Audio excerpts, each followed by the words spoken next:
Governor Pandey ਜਿਹੜਾ 84 period ਦੇ ਵਿੱਚ ਪੰਜਾਬ ਦਾ ਗਵਰਨਰ ਲਾਇਆ ਸੀ, ਉਹਨੇ ਜਿਹੜੀ ਕਿਤਾਬ ਲਿਖੀ ਆਪਣੀ, ਹਾਲਾਂ 20 ਸਾਲ ਬਾਅਦ ਉਹਦੀ ਡਾਟਰ ਨੇ ਛਾਪੀ, ਪਰ ਉਸ ਤੋਂ ਸਾਹਮਣੇ ਆਇਆ ਵੀ ਪਾਂਡੇ ਵੀ ਕਨਵਿੰਸ ਸੀ ਕਿ ਵੀ ਪੰਜਾਬ ਦੇ ਹਾਲਾਤ ਐਸੇ ਨਹੀਂ ਨੇ ਜਿਵੇਂ ਦੱਸੇ ਜਾ ਰਹੇ ਨੇ।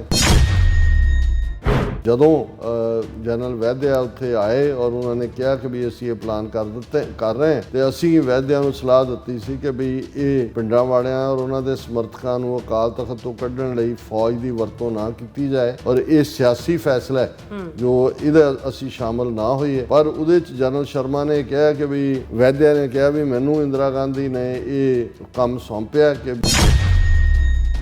ਜਨਰਲ ਸ਼ਰਮਾ ਦੇ ਕਹਿਣ ਤੋਂ ਇਹ ਲੱਗਦਾ ਹੈ ਵੀ ਉਹਨਾਂ ਨੂੰ ਜੋ ਵੀ ਕਮਾਂਡ ਸਟਰਕਚਰ ਹੁੰਦਾ ਉਹਨਾਂ ਨੇ ਡੈਲੀਬਰੇਟਲੀ ਸਿੱਖ ਚਿਹਰੇ ਜਿਹੜੇ ਨੇ ਉਹ ਲਿਆਂਦੇ ਉੱਥੇ, ਲੈਫਟੀਨੈਂਟ ਜਨਰਲ ਵੀ, ਮੇਜਰ ਜਨਰਲ ਵੀ, ਔਰ ਇਹ ਪ੍ਰਭਾਵ ਦੇਣ ਦੇ ਲਈ ਕਿ ਦੇਖੋ ਜੀ ਇਹ ਤਾਂ ਲਾ ਐਂਡ ਆਰਡਰ ਪ੍ਰੋਬਲਮ।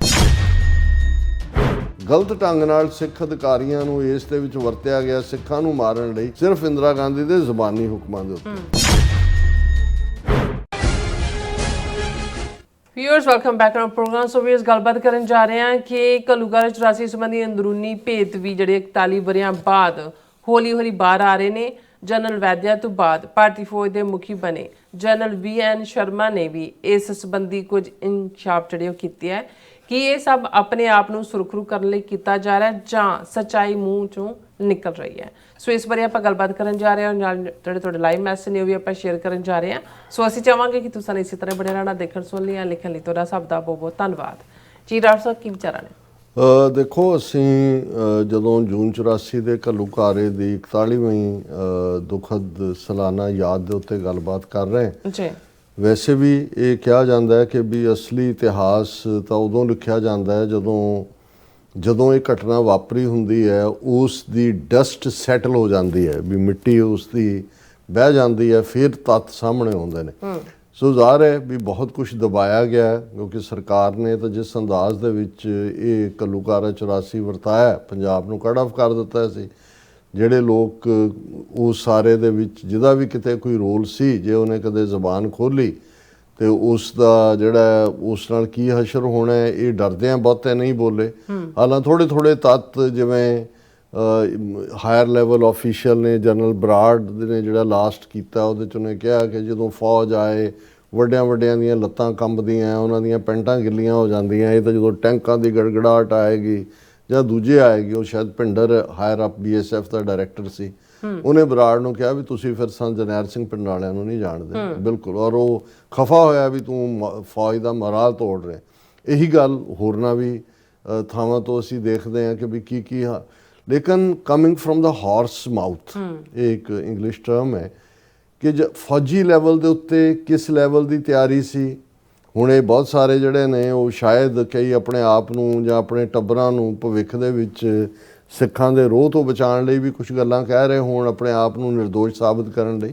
ਪਰ ਇਹ ਵੀ ਹੁੰਦਾ ਹੈ ਵੀ ਕਈ ਵਾਰ ਤੁਸੀਂ ਟੁਵਰਡਸ ਦਾ ਜਦੋਂ ਜ਼ਿੰਦਗੀ ਤੁਹਾਡੀ ਐਂਡ ਵੱਲ ਜਾ ਰਹੀ ਹੁੰਦੀ ਹੈ, ਤੁਹਾਨੂੰ ਲੱਗ ਰਿਹਾ ਹੁੰਦਾ ਕਿ ਵੀ ਤੁਸੀਂ ਸੱਚ ਬਿਆਨੋ ਨਹੀਂ। ਜਿਵੇਂ ਗਵਰਨਰ ਪਾਂਡੇ ਜਿਹੜਾ 84 ਪੀਰੀਅਡ ਦੇ ਵਿੱਚ ਪੰਜਾਬ ਦਾ ਗਵਰਨਰ ਲਾਇਆ ਸੀ, ਉਹਨੇ ਜਿਹੜੀ ਕਿਤਾਬ ਲਿਖੀ ਆਪਣੀ, ਹਾਲਾਂ 20 ਸਾਲ ਬਾਅਦ ਉਹਦੀ ਡਾਟਰ ਨੇ ਛਾਪੀ, ਪਰ ਉਸ ਤੋਂ ਸਾਹਮਣੇ ਆਇਆ ਵੀ ਪਾਂਡੇ ਵੀ ਕਨਵਿੰਸ ਸੀ ਕਿ ਵੀ ਪੰਜਾਬ ਦੇ ਹਾਲਾਤ ਐਸੇ ਨਹੀਂ ਨੇ ਜਿਵੇਂ ਦੱਸੇ ਜਾ ਰਹੇ ਨੇ। ਪਰ ਇੰਦਰਾ ਗਾਂਧੀ ਨੇ ਕਿਵੇਂ ਉਸ ਨੂੰ ਵਰਤਿਆ, ਪਰ ਉਹ ਇਤਿਹਾਸ 'ਚ ਸੁਰਖਰੂ ਹੋਣਾ ਚਾਹੁੰਦਾ ਸੀ। ਉਹਨੇ ਬਿਲਕੁਲ ਕਿਹਾ ਕਿ ਵੀ ਕੰਟਰਾਈਵ ਕੀਤੀ ਗਈ ਸਿਚੁਏਸ਼ਨ।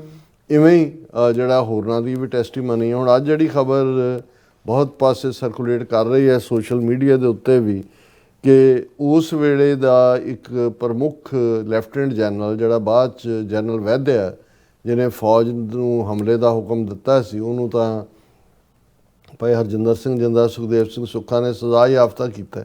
ਔਰ ਉਸ ਤੋਂ ਬਾਅਦ ਜਿਹੜਾ ਸੀਨੀਅਰ ਮੋਸਟ ਜਨਰਲ ਬਣਿਆ ਸੀ ਭਾਰਤੀ ਫੌਜ ਦਾ VN ਸ਼ਰਮਾ, ਇਹ ਜਨਰਲ ਵੈਦਿਆ ਤੋਂ ਬਾਅਦ ਬਣਿਆ, ਵੈਦਿਆ ਦੀ ਰਿਟਾਇਰਮੈਂਟ ਤੋਂ ਬਾਅਦ, ਕਿਉਂਕਿ ਵੈਦਿਆ ਨੂੰ ਮਾਰਿਆ ਗਿਆ ਜਦੋਂ ਉਹ ਰਿਟਾਇਰ ਹੋ ਚੁੱਕਾ ਸੀ।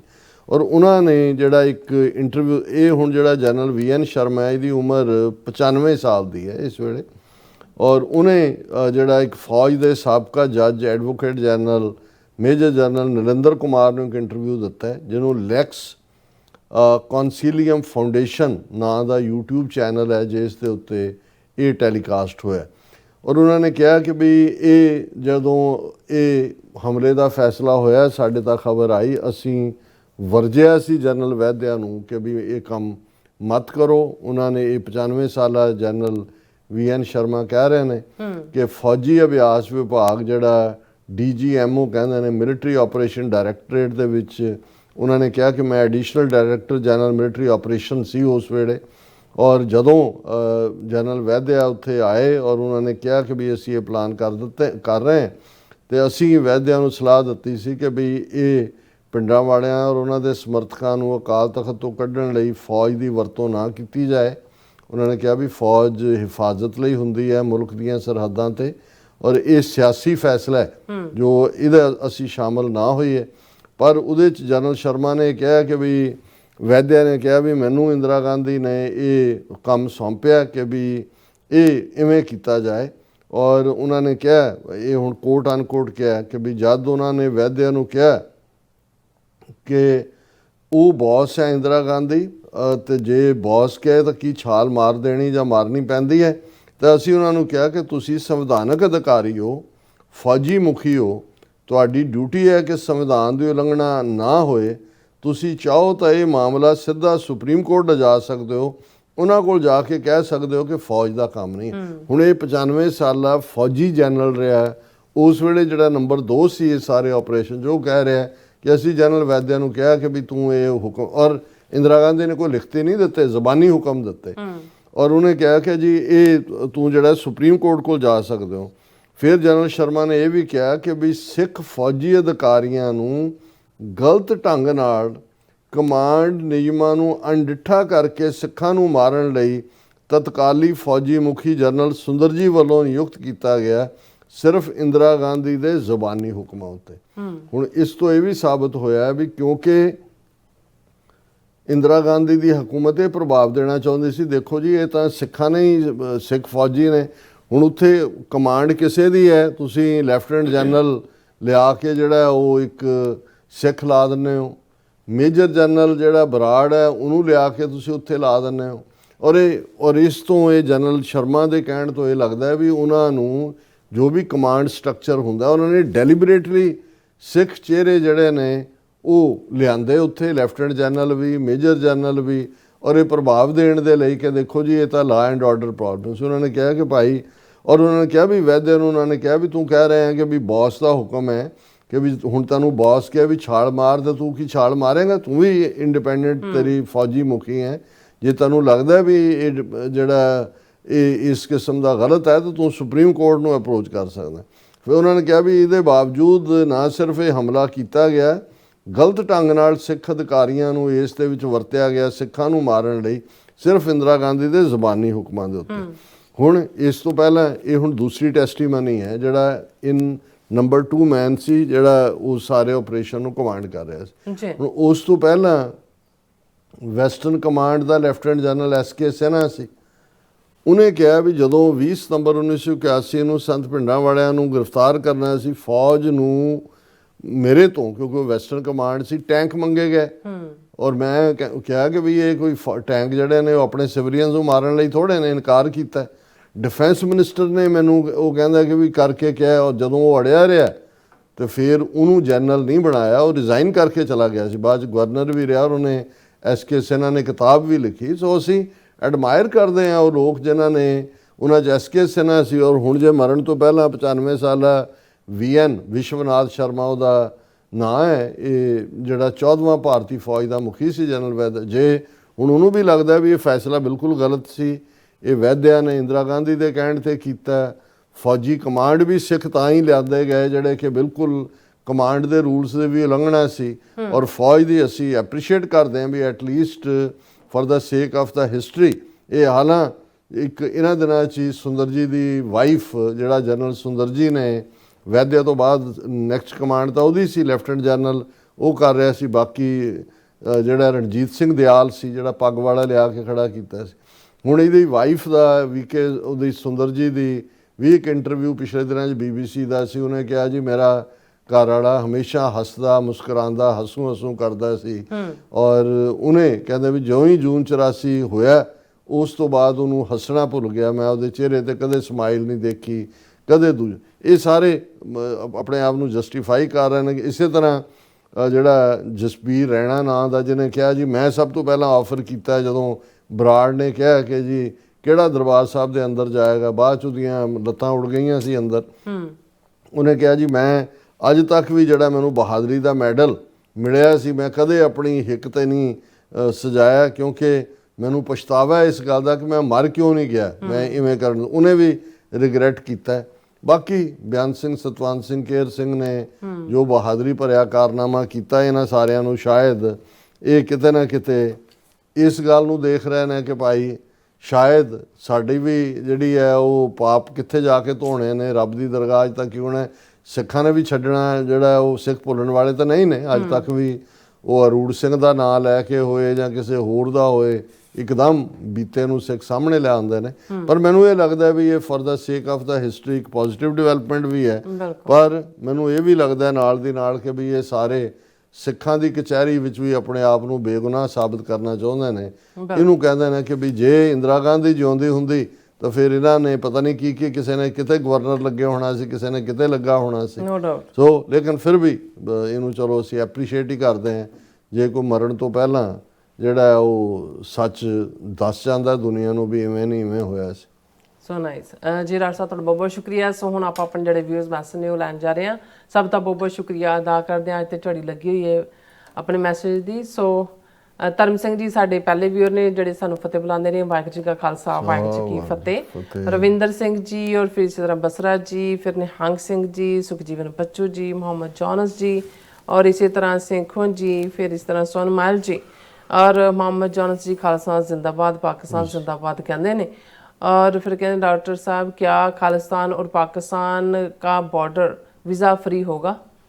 बिल्कुल बिल्कुल हाँ जी। और इसी तरह फिर स्टे सेफ, फिर इसी तरह मुहम्मद जकूब जी और काफ़ी सारे मैसेज ने और सानू कहते वेलकम डॉक्टर साहब एंड मिस नीलम जी। और फिर इसी तरह साहिबा जी कहते हैं और 7 जून के दिन कहते हैं कि सैन फ्रांसिस्को में डॉक्टर चीमा ने ज़बरदस्त तकरीर की थी। और फिर उन्होंने कहा ठीक है जी। फिर जॉनस जी कहते डॉक्टर साहब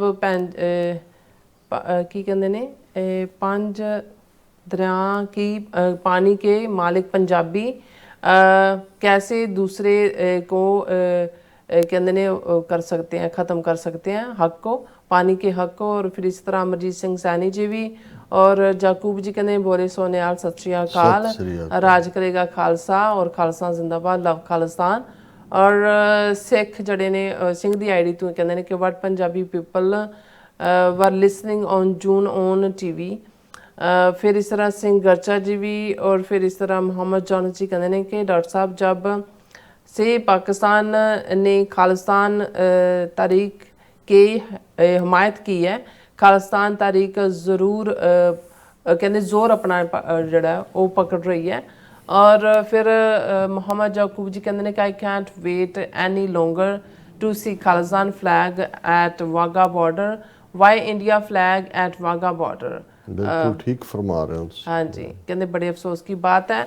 और जसवीर सिंह बराड़ जी भी, फिर मोहम्मद जॉनस जी भी कहते वाघा बॉर्डर पर खालिस्तान का कहते झंडा झूलना चाहिए, होना चाहिए और इंडिया का नहीं, धोती टोपी जमना पार। फिर इसी तरह यह सिख कहते कौम जड़ी है का फ़र्ज है कि वाघा बॉर्डर पर खालिस्तान का झंडा लहराना चाहिए, इंडिया का नहीं। और फिर जॉनस जी कहते हैं कि डॉक्टर साहब खालिस्तान की हुकूमत 2 जून 1984 का कल्लुकारे में शहीद होने वालों को कहते हैं कि पता नहीं की कहना चाहते हैं, सॉरी अबाउट दैट। और गुरमत सिंह बाजवा जी भी जड़े ने वो सानू फतेह बुलाते हैं। और इंद्रजीत सिंह जी भी फतेह बुलाते हैं, कहते डॉक्टर साहब it was a pleasure meeting you in person at San Francisco rally, उन्होंने किया शुक्रिया। और बिलहाल अहमद जी भी कहते हैं हेलो डॉक्टर साहब, sister Neelam Khaur ji and your team, welcome back a very busy weekend. और Bilal Ahmad from very heart morning here in Lahore. इस हाँ जी कहते बहुत गर्मी पै रही है इंडिया में भी और पाकिस्तान दे विच भी। और फिर इसी तरह खान बनारस जी भी, ये भी खालसा जिंदाबाद कहते हैं और कहते डॉक्टर साहब ग्रेट, पाकिस्तान जिंदाबाद कहते हैं। ਔਰ ਫਿਰ ਇਸੇ ਤਰ੍ਹਾਂ ਓਕੇ ਜੀ ਸਿੰਘ ਔਰ ਫਿਰ ਬਨਾਰਸ ਖਾਨ ਜੀ ਟੀਵੀ 84 ਜ਼ਿੰਦਾਬਾਦ ਕਹਿੰਦੇ ਨੇ ਔਰ ਫਿਰ ਇਸੇ ਤਰ੍ਹਾਂ ਬਿਲਾਲ ਅਹਿਮਦ ਜੀ ਕਹਿੰਦੇ ਨੇ ਡਾਕਟਰ ਸਾਹਿਬ Yaqub and bye and all ਦਾ ਵਰਲਡ ਈਦ ਮੁਬਾਰਕ ਕਹਿੰਦੇ ਨੇ ਈਦ ਮੁਬਾਰਕ ਸਾਰੇ ਹੀ ਮੁਸਲਮਾਨ ਭੈਣਾਂ ਭਰਾਵਾਂ ਨੂੰ। ਬਿਲਕੁਲ ਔਰ ਫਿਰ ਇਸੇ ਤਰ੍ਹਾਂ ਇਹ ਆਪਸ ਵਿੱਚ ਵੀ ਲੱਗੇ ਹੋਏ ਨੇ ਇੱਕ ਦੂਜੇ ਨਾਲ ਚੈਟ ਕਰਨ ਵਾਸਤੇ ਯਾਕੂਬ ਜੀ ਔਰ ਮੁਹੰਮਦ ਜੀ ਵੀ ਔਰ ਫਿਰ ਇਸ ਤਰ੍ਹਾਂ ਭੁਪਿੰਦਰ ਸਿੰਘ ਭੱਟ ਜੀ ਵੀ ਔਰ ਬਿਲਹਾਲ ਅਹਿਮਦ ਜੀ ਕਹਿੰਦੇ ਨੇ ਕਿ ਵੈਰੀ ਨਾਈਸ ਪੁਆਇੰਟ ਕਹਿੰਦੇ ਨੇ ਔਰ ਪੋਇਮ ਜਿਹੜੀ ਹੈ ਅਫਜ਼ਲ ਉਹਨਾਂ ਦੀ ਅਫਜ਼ਲ ਐਹਸਨ ਰੰਧਾਵਾ ਹਾਂਜੀ ਸ਼ੇਅਰ ਕੀਤੀ ਹੈ और फिर इसी तरह मोहम्मद यकूब जी कहते हैं कि बस बहुत हो चुका अभी वाघा बॉर्डर पर खालिस्तान का झंडा लहराना चाहिए और एक सम्राट सिंह ਜਿਹੜੇ ਭੱਟੀ ਨੇ ਉਹ ਵੀ ਬੜਾ ਕੁਝ ਕਹਿ ਰਹੇ ਨੇ ਕਿ ਜਿਹੜਾ ਭਾਰਤ ਹੈ ਸਾਡਾ ਇਹ ਭੈਣੋ ਤੇ ਭਾਈਓ ਤੁਸੀਂ ਇਹਨਾਂ ਦੀ ਗੱਲਾਂ 'ਚ ਨਾ ਆਵੋ ਔਰ ਇਹ ਕਹਿ ਰਹੇ ਨੇ ਕਿ ਪਾਕਿਸਤਾਨ ਵਿੱਚ ਜਾ ਕੇ ਜਿਹੜਾ ਤੁਸੀਂ ਖਾਲਿਸਤਾਨ ਬਣਾਓ। ਸਿੰਘ ਭੱਟੀ ਨਹੀਂ ਨੇ ਇਹ ਪੰਡਤ ਸੁਰਿੰਦਰਨਾਥ ਚਤੁਰਵੇਦੀ ਹੋਣਗੇ।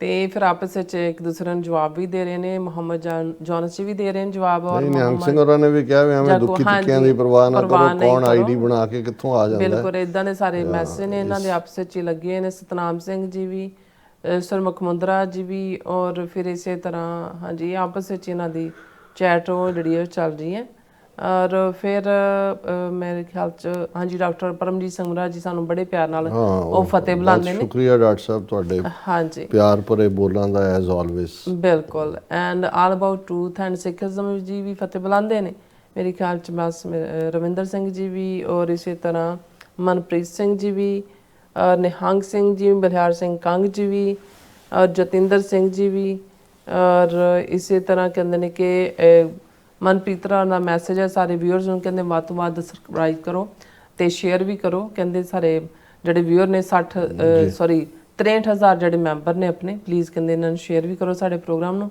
ਬਲੈਕੀਆ ਗੇਮੀਆ ਜੀ ਵੀ ਹੈ ਔਰ ਬਲਵਿੰਦਰ ਸਿੰਘ ਜੀ ਵੀ ਔਰ ਇਸੇ ਤਰ੍ਹਾਂ ਸਤਨਾਮ ਸਿੰਘ ਭੱਟੀ ਜੀ ਓਕੇ ਫਿਰ ਹਾਂਜੀ ਸਭ ਦਾ ਬਹੁਤ ਬਹੁਤ ਸ਼ੁਕਰੀਆ। ਸੋ ਇਸ ਨਾਲ ਆਪਣੇ ਵਿਊਅਰਸ ਕੋਲ ਨੇ ਇਜਾਜ਼ਤ 2,63,000 ਪਰ ਉਹਨਾਂ 63 ਲਿਖਿਆ 2,200 ਹਾਂਜੀ 63 ਕੇ ਜਾਵੇਦ ਹਾਂਜੀ ਜਾਵੇਦ ਬੱਬਰ ਜੀ ਵੀ ਉਹ ਵੀ ਕਹਿੰਦੇ नो हिंदी नो हिंदुस्तान पंजाब बनेगा खालिस्तान कश्मीर बनेगा पाकिस्तान और फिर अब्दुल गफूर जी भी love from California and Pakistan. ਸਭ ਦਾ ਬਹੁਤ ਬਹੁਤ ਸ਼ੁਕਰੀਆ। ਸੋ ਇਸ ਤਰ੍ਹਾਂ ਆਪਣੇ ਵਿਊਅਰਸ ਕੋਲ ਨੇ ਇਜਾਜ਼ਤ। ਵਿਊਅਰਸ ਸਾਡੇ ਪ੍ਰੋਗਰਾਮ ਦਾ ਸਮਾਂ ਇੱਥੇ ਮੁੱਕਦਾ। ਤੁਸੀਂ ਆਪਣੀ ਰਾਏ ਤੇ ਸੁਝਾਅ ਸਾਨੂੰ ਭੇਜਣਾ ਭੁੱਲਣਾ ਸਾਡੇ ਇਸ ਪਤੇ ਤੇ SOS@TV84.TV ਤੇ ਅਸੀਂ ਆਪਣਾ ਪ੍ਰੋਗਰਾਮ ਲੈ ਕੇ ਫਿਰ ਦੁਬਾਰਾ ਤੁਹਾਡੇ ਸਾਹਮਣੇ ਵਿਖਾਵਾਂਗੇ। ਤਦ ਤੱਕ ਲਈ ਮੈਨੂੰ ਤੇ ਆਪਣਾ ਸੁਣਾ ਗਿਆ ਦੋ ਦੇਖਦੇ ਰਹੋ TV84 ਬੁਲਾ ਦਿਓ ਫਤਿਹ। ਵਾਹਿਗੁਰੂ ਜੀ ਕਾ ਖਾਲਸਾ ਵਾਹਿਗੁਰੂ ਜੀ ਕੀ ਫਤਿਹ। ਰੱਬ ਰਾਖਾ।